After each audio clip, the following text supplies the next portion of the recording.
Mamukasemu reZimbabwe tinokuchingamidza muchirongwa chenyu chamasecret namaconfessions. Zita ndinoitwa iye Glory. Tisati tapinda munyaya yedu inotityisa mbichana, ndanga ndatiwo vedu vega muri Zimbabwe nyika yobhururuka. Pose patinoverenga nyaya paya vanhu vachitireurura zvinhu zvavo zvinenge zvichiita kunge jee, asi tadzoka panyaya yevana vekukuwadzana. Veduwe, nyika yotyisa, kumhuri dzakashayikirwa. Ndinongoti ingadai Mwari akunyaradzai. Mwari ndiye woga ane maanza, Mwari ndiye woga anoziva. Alright, regai tipinde munyaya yedu yekutanga inova iyowo nyaya iri wedi. Tete makadi yandina foni yekunyora nekuda kwezvakaitika dhise. Ndakapona nepaburi retsono tete. Zvakaitika ndaenda kumusha kwedu kuGokwe, ndakasangana nomukomana ndichamuti Po. Po aive mukomana mutsvuku murefu, akati simbai, ainge ane mari. Akandinyenga ndakabvuma mushe mushe nekuti ndanga ndaona mari. Mukomana hapana zvaaisanditira ndiri kumusha ikoko. Takadana tete zvekuti vemuraini vaiti uchasiyiwa, vanhu vane mari hauvazive mushe. Patime iyoyo ini ndaida mari plus true love. Futi ndanga ndatoona ndakagara pamother seat muLand Cruiser hangu. Rimwe zuva akauya akati, mama, handei kumba kwangu kuGweru. Paakadaro handina kuwana time yekufunga kaviri. Ndakabvumira mudenga chaimo, takasumuka zuva iroro takanaka kuGweru. On our way ndaibatwa samambokadzi kane, chikafu, doro, hembe, izvi hapana chandisina kuitirwa. But takasvika kumba, imba yacho tete ungati uri pahotera, kunaka chete. Ndakapinda mumba, I was happy. Akanditi, mama, iwe hauchadzokere kumba, watova wangu ende zvese zvaiva bo. Ndiani asingadi mari tete? Mangwana acho ndakatengerwa mota yangu tete, ino zimota. Ndanga ndadova mbingasve. Mari yemaroro yakazoinda tete $15,000. Ndakaita mbiri kuGokwe kuti taroorwa nembinga. Dhera ndakaroorwa, takagara about 1 week. Ndakabva ndanzi handei kunosungisa chibereko handisati ndakuda mwana. Ipapo pakandishamisa, but handina kuramba. Handiti mari ndiyo inotaura here. Ndakabvuma zvese zvakafamba negwara. Takazonzi handei kuZambia. Ipapo manje ndo pakatangira nyaya yese tete. Takaenda tichifara, ndichiitwa zvese zvandinoda. And ikoko kwaive neimwe imba futi nemamaid futi. Takarara 3 days. Akazoti, baby, please usavhure blue door, mune gold rekubasa, saka mamaid anozoba. Ndakangoti okay. Akandisira $30,000. Akati it's for 4 days ndisipo. Ndakafara tete. Ende mirai ndikudzosere kumashure. Pese pandaipiwa mari ndaitumira mama vangu, ndovati vakaimba ikoko nekutenga mombe, but iye hapana chaiziva ake. So aenda, ndakasiyiwa pamba nemamaid hangu. Ndaimuka time dzangu ndoenda kuPoo hangu. So 2 times mumba makafamba chinhu chinenge nyoka. Ndakangoti ndakazvisiya. Ndakararama usiku, ndikapepuka. Pakati peusiku ndakaona pabed pane umwe mukadzi so aivepo.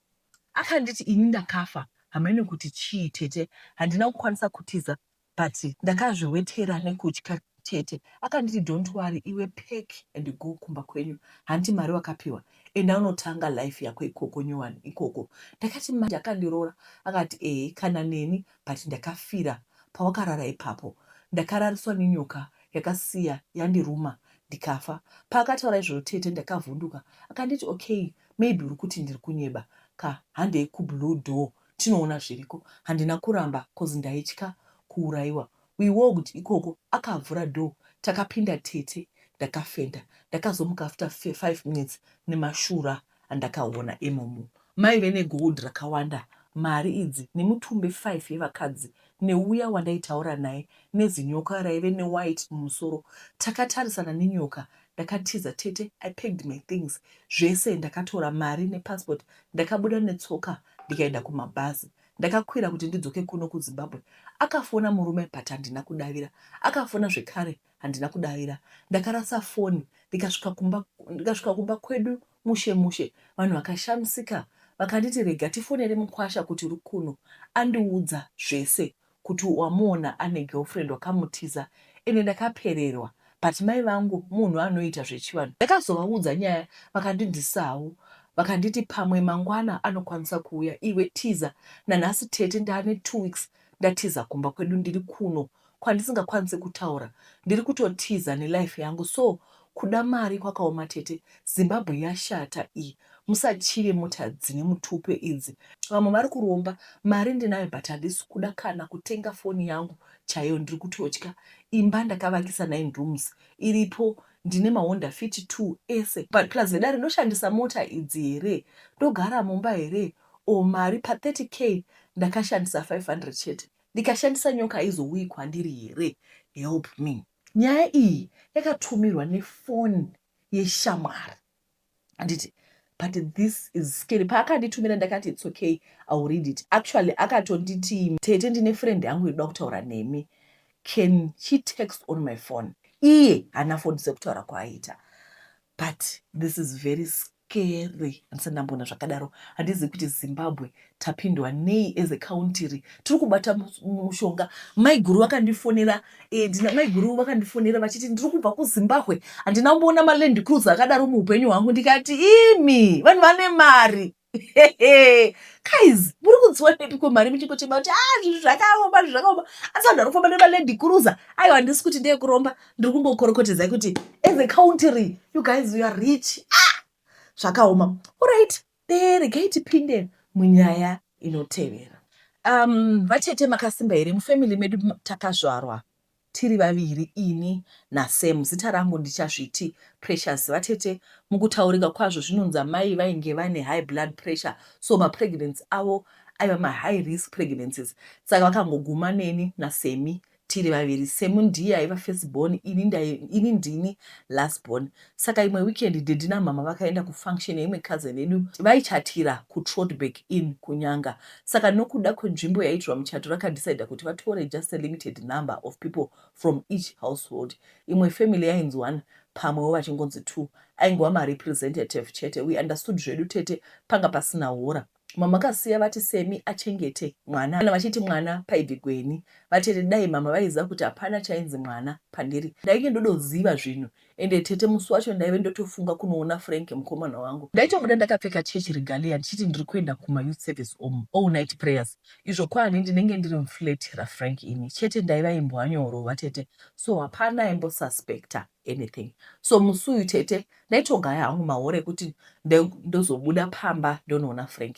Semi hapana pairamba sokuti ndaigara ndakaenda all night prayer, and my family members angu aitobeliva kuti that all night prayer existed. Unfortunately tete musi uyu kwakatanga kuna heavy rain isingaiti zvekuti kushandisa excuse yekuenda all night prayer zvainge zvisachaiti. All night yaizoitirwa people pachurch yainge iri open ground, zvaisabuda. So ini naSemi takagara hedu takachila tichiona Netflix. So taiona Fatal Seduction. Vedu vemukadzi anoikita ipapo nemurume aikita vaiita hlof pese pese, padiki hlof mubathroom kitchen. Paiko maiwe Semi akada kumbochinja channel, asi zvaisakwanisika sokuti ndaive ndakaisa remote mumwe yemorning gown rangu. Ropa rangu rakatanga kuboila vatete. Mind you, ndanga ndine appointment naFrank. Ndakaenda kubathroom kuti ndimbonocooler down, asi zvakadoita worse. Ndakangowana Sam akatsikitsira kuti achinje zvaisaita sokuti ndini ndainge ndine remote. Ndakadzoka ndikagara pasaidhi naSam, ndongoshanyarika kunge munhu ari kurumwa nemadhuru. Ndakatora ruoko rwaSam akavarairwa ndikamubatisa pasikarudzi yangu. Vatete ndikakudzai kuti Sam akaita kuwiruka nehasha pamwe nekushamisika, akati aida kurova dhimoni raiva randibata richize. Pakabuda Semi achinotora shamu, ndakatoti chance given zve kwava kutova naked. Vatete Semi achidzoka mulounge, vatete akaniona ndiri chibage chaicho. Zvakazoitika ndakabva ndarara nehanzvadzi yangu, same father same mother. Semi akandisvitsa mudenga rechinomwe rananga ndisati ndambosvitswa chero nani. Ndakambandidzira hanzvadzi yangu kuti sangane neni pabonde. Tete naSemi hatina kuzombotaura nyaya iyi, uye hatina kuzombosangana pabonde zvekare.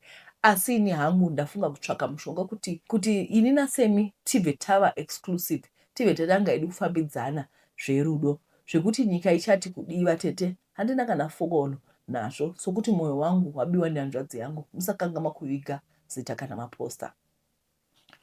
Ndo nyaya iripo iyi.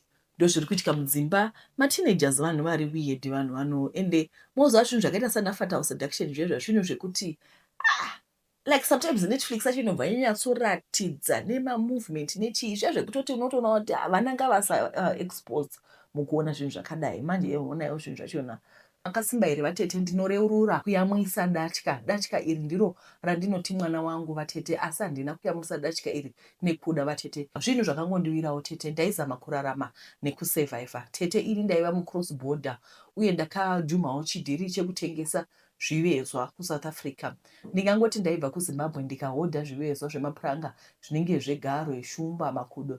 Zvivezwa izvi vatete zvaita maprice akasiyana siyana zvichienderana nekuti zvakakura sei. Ini ndaihodha zvinhu izvi ndoisa mubhegi ndonotengesa.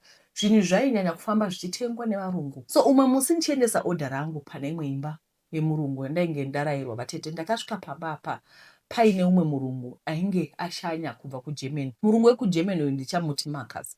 Marcus akatenga zviumbwa zvake zvitatu akadobvisa mari yakawanda kudarika yandainge ndamuchaja. Aiti kunyika yake zvinhu zvinodiwa zvakanyanya. Plus Marcus kuGermany kwacho aiva nehotera yaisvikira vanhu vatete. Nekudaro aida zvinhu zvekunodhekoreta muhotel make. Ndakangoti zvakanaka he. Akanditi ndise phone number dzangu kuti kana pane chinenge chazoitika aizondibata pafoni. Ndakaendera mberi nekudeliver staff rangu. Vamwe varungu vandainge ndashandidzana navo for a long time ndainge ndongonosiya maodha ndozodzoka ndichikolekta mari yangu zvichitofamba zvakadaro vatete. Marcus akazonditi aida zvivezwa zvingasvika 100 different shapes and designs. Saka aitumira mari kuna Andre, shamwari yake kuSouth Africa mubhuwa. Ondipa mari ndomupa odha yake. Iye Marcus aizouya kuSouth Africa after 3 months vatete kuzokolekta odha rake. Ose aiva machena. So kuti 3 months dzaive dzakanaka kuti ndaiwana time yekunyatsotsvaka zviumbwa nezvivezwa ndisingamhanyi. Ndainge ndatokalkulata vatete kuti ndikaramba ndichiwana magood deals akadai ndaizokasira ndaretire nokuti kusenga mabhegi kwairwadza. Marcus akazotumira mari iya kuna Andre. Andre akandifonera kuti mari yainge yaita ndakaenda ndikanotora mari iya vatete kana ndiri kuSouth Africa. Ndaizofuma ndichinongedza tienda kumabhazi kuZimbabwe kunososa odha raMarcus. Ndakasvika kwandaigara ndikatanga kurongedza magonanzi andainge ndatengera vana kuZimbabwe. Chibhegi changa chiine mari vatete ndakachiisa panodziya. Ndaizofuma ndichirongedza mangwana. Chibhegi chiya chaiva nemari ndakachiisa mubhaketi raigara uvhu. Ndaiziva kuti chero mbavha ikauya hapana paimbobata bhaketi roupfu. Mamwe magonanzi ndaizopedzisa kunotsvaka makuseni ndozoenda zvangu kumabhazi. Vatete kunokwirirwa mabhazi nekumall kwandaida kunotenga 1 or 2 things aitwa maopposite directions vatete. Saka ndakadecida kuti nembotanga ndaita zvekumall ndozodzoka ndotora mabhegi ndoenda hangu kubhazi. Ndakasiya ndaunganidza zvinhu zvandaida kuzoenda nazvo asi mari handina kuiburitsa muupfu mayaiva. Ndaizoitora kana ndava kutobuda kuenda mumabhazi. Ndakaenda kumall kuya gonhi rangu vatete ndikasiya ndakiya makizi ndakaisa muumbodo vatete. Ndichidzoka kumall kuya ndakasvikokinura dhoo rangu kwava kurongedza zvinhu zvandainge ndauya nazvo kwaugadzirira kubuda. Pandakati nditore mari mubhaketi roupfu mandainge ndasiya ndakawana mari musina. Vatete ndakanzwa kuti musoro wangu wava kutenderera. Ndigodii nemari yaMarcus. Chero dai ndaimudza kuti yainge yabiwa vatete ndiani aizobvuma. Zvaiva pachena kuti munhu aivandibira aive nemushonga chete. Mushonga unofembera pane mari. So kuti there is no way yanga achafembera kuti mubhaketi reupfu mune mari yakasvinura kudaro. Ndakapera simba ndikafunga kumbokanzura trip yangu yekuZimbabwe. Ndimbozama kufambira kuti mari yebusiness yandainge ndapiwa naMarcus yakadyiwa nei. Pedyo nepandaigara paive nemamwe mapostori ainge ane masowo ipapo. Ndaizotanga ndanonzwa kuti mari yakaenda ipi ini ndakasiya ndakakiya gonhi. Ndikadzoka gonhi rakakiwa. Mari haingameri makumbuka. Madzibaba aivepo vatete akandipa muteuro wekugeza akanditi mumazuva 3 munhu akatora mari yangu achadzosa. Ndakanogeza nekukusha mumba mandaivata sekutaura kwainge kwaita madzibaba. Mazuva 3 akasvika akapera vatete hapana chandakaona. Ndakadzokerazve ndikapiwa dombo rekuti ndiise pasi pepilo. Shinzi munhu akaita izvi ndichamurotswa kuhope. Tete ndaingotevedzera 3 days bar no kurota no nothing not even tsikirira. Ndinenge ndaitiswa ini ndaitozviona hangu asi tete chinokutuma kutevedzera zvinhu izvi ndechekuti unenge uri desperate. Unenge usingachazivi zvekuita. Unenge wapererwa. Ndakaona kuti pano ndainge ndopedza nguva kuti yanzouneriwa pasina chinobuda. Saka mupfungwa dzangu ndakazozvidza kuti ainge aba mari yangu nemushonga indi aizoitawo zvemushonga. Simple an eye for an eye vatete. Ndainge ndaneta zvino.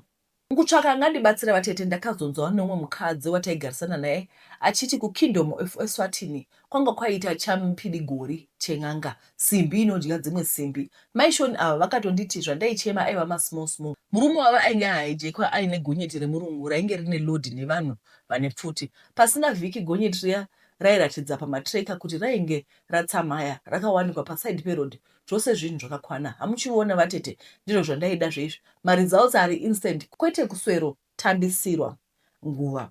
Ndakarayirwa madirections kukingdom of Eswatini. Ndainge ndisina kumbokusvika mupenyu hwangu hwese, asi vatete, munhu ane muromo harasiki. Ndakatsvaka paive nen'anga iyi ndikapawana. Chirungu chacho chainge chakati mheyei sebhutsu ye4 kona yakapfekwa nemunhu ane mateya, asi ndakanzwisisa zvaireva sekuru. Ndaifanira kuti ndichisvika ndisati ndagara pasi ndomwaya mwaya zvakare mumba imwe ndozora muviri wose ndovata ndisina kusimira nhumbi.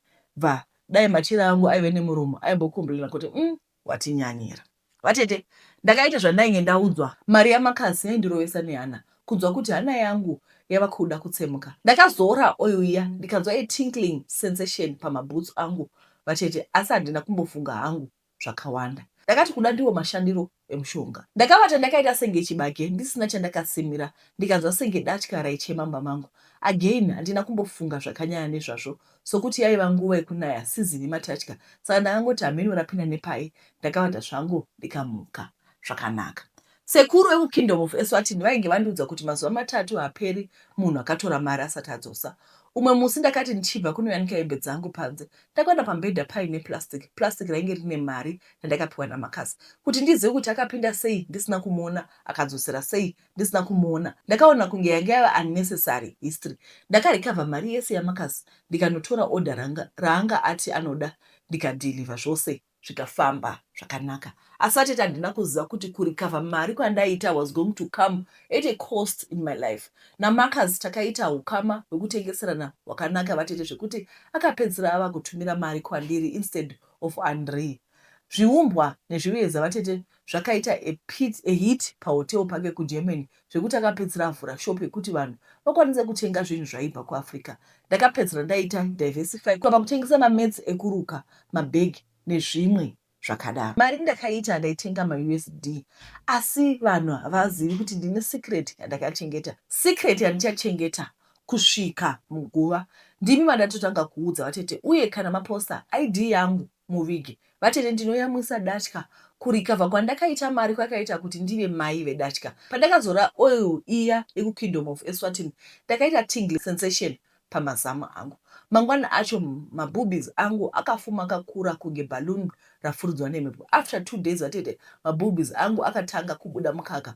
Pekutanga ndaita senge ndiri kurota ndichiyamwisa datya, asi ndakatozoona kuti no, hadzisiwope zvinhu izvi zviri kuitika in reality. Saka pandakadzokera kuna sekuru vaya kuti ndizvo zvainge zvoitika kwandiri, vakandiudza kuti there's nothing for free pasi pezuva. Datya iri was going to protect me for life, handifi ndakabirwa. In return ndaingofanira kurifeeda with my breast milk for life. Sekuru vainge vandikona. Hazvisi izvo zvandainge tataurana nazvo. Vakati ndiwo mashandiro anoita mushonga wacho. Kana ndabatsirwa ndaifanira kuzombadharawo with something. Tete unopera simba. Dai sekuru vakataura havo kuti ndizvo zvazvaizopera zvichiita. Vedare ndingadai hangu ndakasiyana nazvo. Mari yamakasi ndaizotaurana naye, ndaibhadhara hangu zvishoma kusvika yapera. Mari ndinayo, motikari ndinayo, imba ndinayo, ndingangoti all material things vatete aiwa ndakanaka, asi handina peace mukati memwoyo wangu. Handina mwana, handina murume, nokuti murume ndinaye mumba rinova datya. Vatete, hatisi tose takaromba nekuda kwete, hatisi tese takabata mushonga nekuda kwete. Ini ndaitorarama in honest life, asi zviwira vanhu ndizvo zvakandiwira. Kubirwa mari yakawanda yamakasi vatete ndiko kwakaita kuti ndiwire mumasewage, ndikakatane nedatya randigere naro. Vatete, kwaisava kuda kwangu, ndakatojutiwa naconman n'anga vatete akawana kukurasira zvinhu zvake, ndingoriwo a victim panyaya iyi. I remember ndina mukoma vakatombonditumira message vachiti vedu ndiri kutsvaga n'anga ingandibatsira kurikavha mari yemota yangu. Mari yakawanda, maUS$ akawanda vakatoregwa neimwe conman ekuHarare. Asi vangu vachitotaura kuti pose pandinoenda kun'anga idzi dzoramba dzichiti tipe mari. So in trying to recover, let's just say $100,000, you keep on losing more. Anditi muri kuzviona?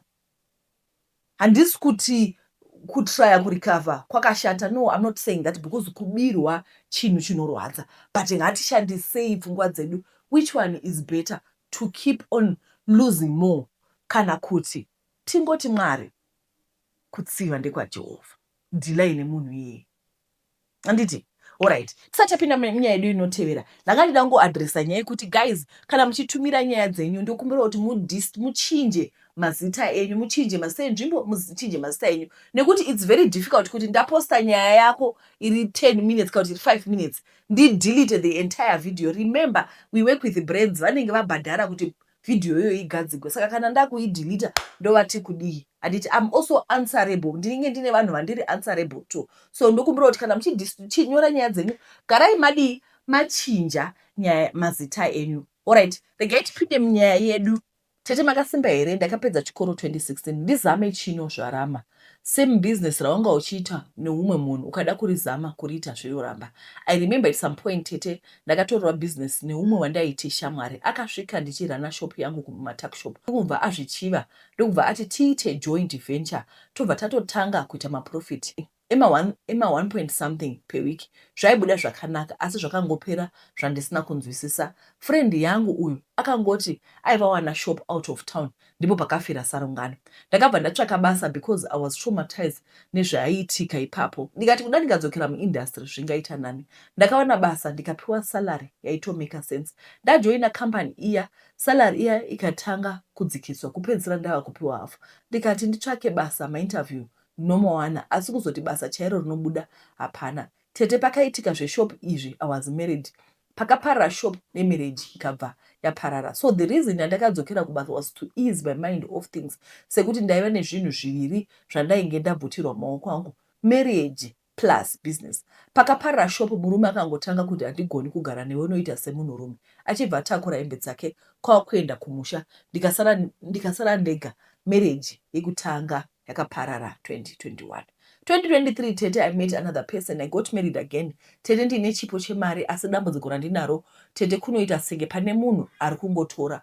Ndapinda musecond marriage yangu, tichitanga kugara tese tete, ndakabva ndatanga kuita mari tete. About 3 months mukomana akatanga kuitawo mari yakawanda. Murume aita mari, achibva atanga kuona mayellow bone, akatsvuka kundipfuura kwakuenda. Second marriage kwakupararazve, which means tete kuparara kwesecond marriage, I'm losing the money and the person. It's a repetition of what happened. Pekutanga, because first marriage ndakarasikirwa nemba yandakavaka nesimba rangu. Second marriage mari plus motikari yandakatenga nesimba rangu. Asi the car I later recovered months later. Ndakabva ndafunga kupinda musango kuti ndimbonobvunza kuti kandi chii chaizvo chiri kuitika mukati muupenyu hwangu. Tete ndisati ndapinda musango, ndikangoti ndiri munhu ari spiritually lifted, zvekuti sometimes I see things, sometimes I dream things, and sometimes I hear things. Pakatanga kusheka marriage, I lost everything. Ndakabva ndafunga kuti chii chiri kuitika, sekuti vanhu vandai attracta mulife mangu vanobva vabuda nezvese zvandashanda. Pandakatanga kufamba ndakambonzi ndaive nemanjuzu, asi hadzisi nyaya dzandaiteerera tete, because zvinhu izvi ndinozviona. Asi ndaizviona kuti pane zvinhu zvinoramba zvakavigwa tete. Saka ndipo pandaiona pane nyaya. Tete ndisati ndaudzwa kuti ndinoshandisa mutupo usiri wangu, ndakaudzwa kuti mai vangu was the reason life yangu yaisaenda mberi. Mai vangu chaivo ndivo vaive vakandibata. Ini aikaka kanjani? Zvikanzi mutupo wandinoshandisa hausi wangu, and because mai vangu havasi kuda kuti ipapo pabude, havasi kuda kutaura my real father ndiani.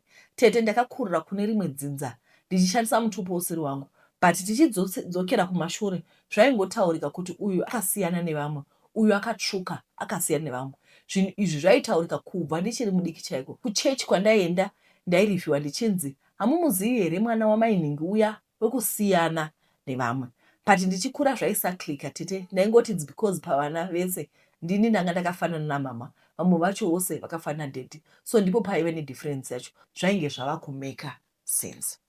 From the day randaudzwa kumhepo kuti mutupo wandiri kushandisa hausi wangu, chero ndikaenda kumunhu ari kudzidzira kuprofita, chero maseasoned pastors ane experience, nyaya ingori imwe chete. So ndakavati, mama, uyai timbofamba tese, pane zvisiri kufamba mukati meupenyu hwangu. Current position is ndinoshanda, asi ndiri kushayiwa mari kuti ndizvitengere chikafu ndiri ndega.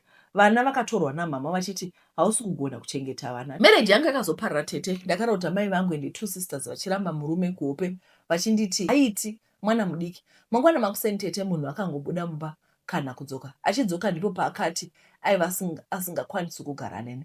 Pakufamba vakati imba inogadzirisika asi naumbe yaiva kubackground yangu yekuti handisi mwana wemumusha. Saka nyaripo ndekuti vari kuti mama vavo vane zvavasiri kutaura sekuti mwana anoda kuziva kuti baba vake ndiani nekuti kwai ndiye mutsvuku. Kwanditi kwanzi ikodzero yemwana closure DNA show vanodotaura mugabe kuti mwana it's a right kuti azive kuti baba vake ndiani. Saka kana zviri izvo zviripo zveshuwa mwana asiri wemumba ingomuudzai kuti mwana azive kuti mwana wekwani. Hello Tete, I listened to the story from the Ndebele guy. I just want to tell him it will get better with the time. In Hango, I'm 27. I find it hard to connect or to bond. Nina psychologist who gave up on me after 2 years. But I'm grateful for my friend who taught me to be aware of other people's feelings. Even if I don't feel for them, it's good to notice. So, and it is notice a situation worse. But all this to say, I found out I have a sociopathic traits due to how I grew up. I would have explained, but I'm always lazy to talk about it. I think he might have the same issue. And personally, I live by a moral compass. I know what's good and bad. I know it's good to be kind, so I choose to be kind. I know people with emotions need love, so I give it, even if I don't feel it. But I make it a choice. Otherwise, the relationship can go a full year, calls or meeting up with the guy around. So I consciously choose to be a partner, meaning I'll put their pic on my wallpaper to remind myself, my boyfriend, even if I don't feel like, because my thoughts seem more fun than hearing I love you. No money kids kunyepa. Bakuti me too, ndinotya Mwari, chitori chiri chocho. I also pin their contacts at the top to remember to text him. Last June was the first time I called my parents after almost 7 years of not calling because my mind keeps feeling like we spoke Nezuru. But I'm consciously making the choice to be present. My advice to him is you should choose to do better. Even if you don't feel it, it's not going to be easy to shift from numbness to feeling. Just do what you know is morally right. Then kuchema at funerals is anditogoni kuchema. Mukatona nachema pamwe kutochema kuti mango yangu yandidonera juice maoko because I hate getting my hands or feet wet with anything that's not water. But kuchema kwacho it's once in years and 3 minutes zvatopera. I laugh instead of crying because ndakakura ndichirohwa ndichinzisekerera. So now the people close to me know kuti the deeper the laugh, the deeper the pain, even though I don't feel it. My physical body responds that way. I wish him well, and I pray it gets better for him someday. Inini single, ndanzwa nekunzi chiroro. I have 2 ex-fiancés that still wants us to get married, but ndakatiza ne cold feet, so ndingori ndega zvangu. All the best, bra, from a sister from another mother. This was written by a lady who's responding to the guy. Remember our brother vakatira kuti nini ndakakura ndichiabhusiwa saka andina ma feelings. I don't feel pain. Kana vanhu vachichema kurufundo shaya kuti vari kuchemei handitozvipindi hazvinei neni. Saka kusora kuti nyange inini I feel that, but I think this one is even 10 times bad. Like, I'm not saying bad in a bad way, but I'm just saying, I think she went through a lot. I'm under counseling her, but I could psychologist gave up on me because I could actually roll on the Saka, we need to rewind. I don't know how. We need to unlearn all this and relearn. She needs kanchiti week and ndikuzviisa mubhutsu dzake. Handinoona kuti vanhu vari normal vanotozviisa mubhutsu dzako. I'm joking, don't take it personal. But I'm just saying you need to unlearn a lot of things. And how are you going to do this? Kana uri munhu ari cold. Zveshuwa panyika pane vanhu vari cold. And our upbringing inoita kuti munhu aite cold. I know of someone anototi inini chero zvinhu zvikaoma sei zvikaita sei handishowi, handitsamwi, handichemi, handiti sei. Ndongoramba ndingori plain. Because I'm not supposed to show the world my feelings. That's how I was raised. Kune vanhu vakadaro.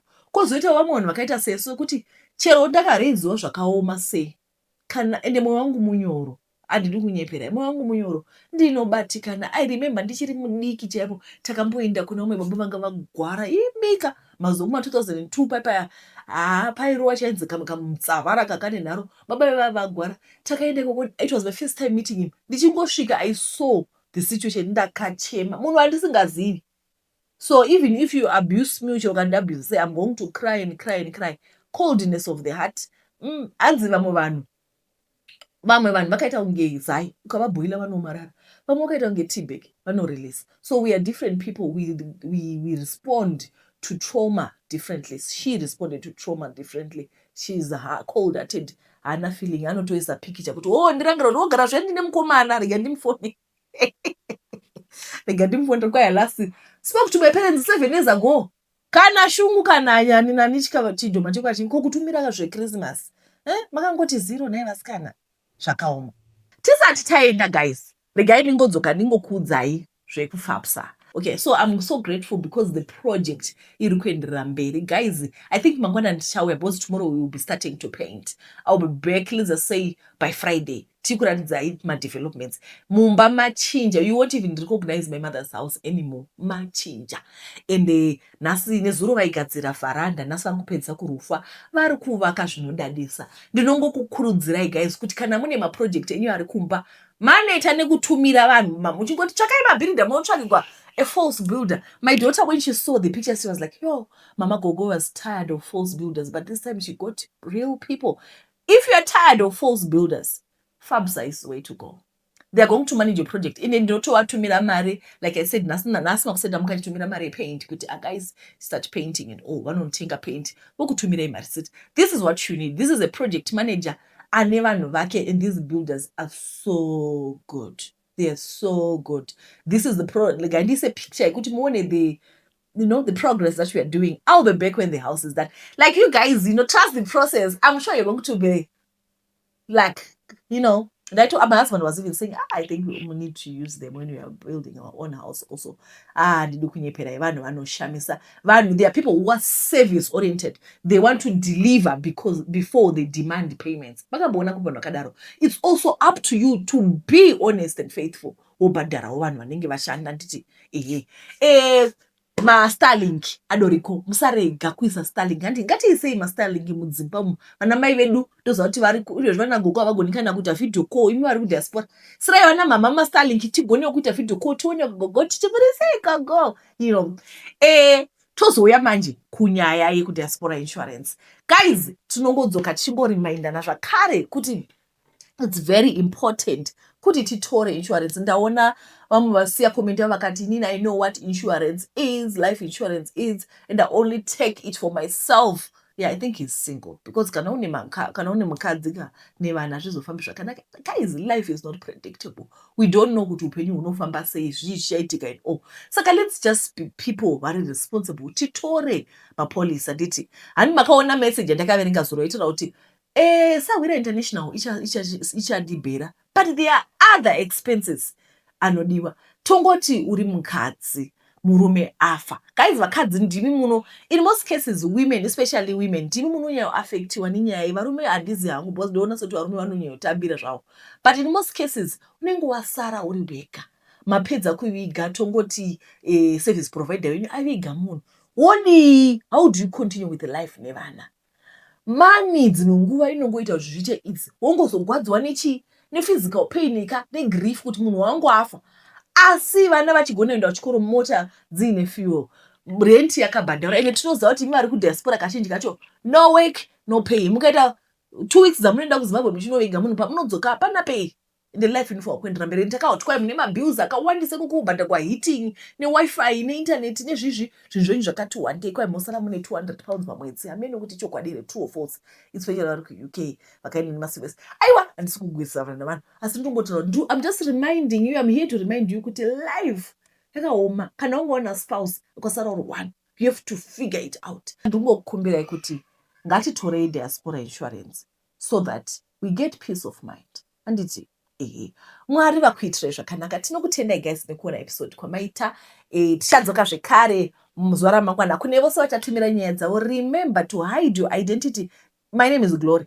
Say my name is Grace or my name is Hubert. handiti musatichinjisa kuti kwai tidelete episode. We no gonna do that. Pano hapana reverse gear handiti, because tinoshanda nemabrands. We are not going to do that. It will be very, very inconsiderate. Protect your identity by not telling us your name handiti. Tinokutendai guys nekuona kwamaita. Musarega kutumira nyaya dzenyu tichadziverenga, titumira ipapapa handiti. Tinokutendai guys. Mwari akuitire zvakanaka. Musarega kutenga goat milk. Bye bye.